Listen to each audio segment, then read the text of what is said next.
Hi all welcome to Blasters arena. Kerala ബ്ലാസ്റ്റേഴ്സിൻ്റെ home stadium അത് കൊച്ചിയിലെ ജവഹർലാൽ നെഹ്റു സ്റ്റേഡിയമാണ്.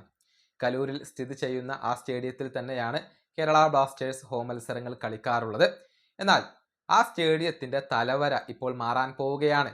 പറയാൻ കാരണം അടുത്ത മാസം അർജന്റീന ദേശീയ ടീമിൻ്റെ ഒരു സൗഹൃദ മത്സരം അവിടെ സംഘടിപ്പിക്കപ്പെടുന്നുണ്ട്. ആദ്യം ഗ്രീൻഫീൽഡ് സ്റ്റേഡിയത്തിൽ നടത്തും എന്നായിരുന്നു റിപ്പോർട്ടുകൾ. പിന്നീട് കൊച്ചിയിലേക്ക് മാറ്റാൻ വേണ്ടി അത് തീരുമാനിക്കുകയായിരുന്നു. അതിൻ്റെ ഭാഗമായി കൊണ്ട് വലിയ റിനോവേഷൻ വർക്കുകളാണ് ഇപ്പോൾ കൊച്ചി സ്റ്റേഡിയത്തിൽ നടക്കുന്നത്. അതിൻ്റെ ഒരു പ്രഖ്യാപനം വന്നു കഴിഞ്ഞു.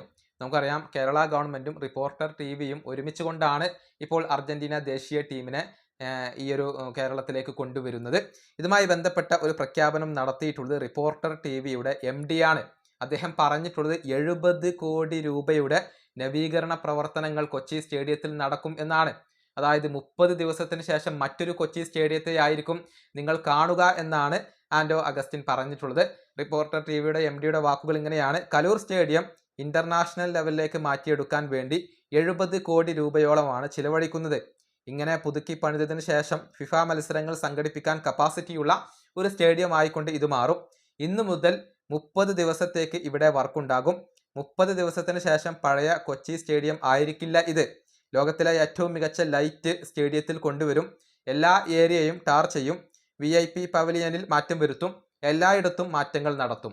ഇതാണ് ഇപ്പോൾ റിപ്പോർട്ടർ ടിവിയുടെ MD പറഞ്ഞിട്ടുള്ളത്. കാര്യമായ മാറ്റങ്ങൾ അവിടെ വരികയാണ്. അത് കേരള ബ്ലാസ്റ്റേഴ്സിന് ഗുണം ചെയ്യുന്ന കാര്യമാണ്, ആരാധകർക്ക് ഗുണം ചെയ്യുന്ന കാര്യമാണ്. ഇന്റർനാഷണൽ ലെവലിലേക്ക് കൊച്ചി സ്റ്റേഡിയം മാറുമ്പോൾ അത് ബ്ലാസ്റ്റേഴ്സിനും ആരാധകർക്കും വളരെയധികം പോസിറ്റീവായ ഒരു കാര്യമാണ്. ഈ വീഡിയോയുടെ അവസാനിപ്പിക്കുന്നു. അടുത്തൊരു വീണ്ടും കാണാം.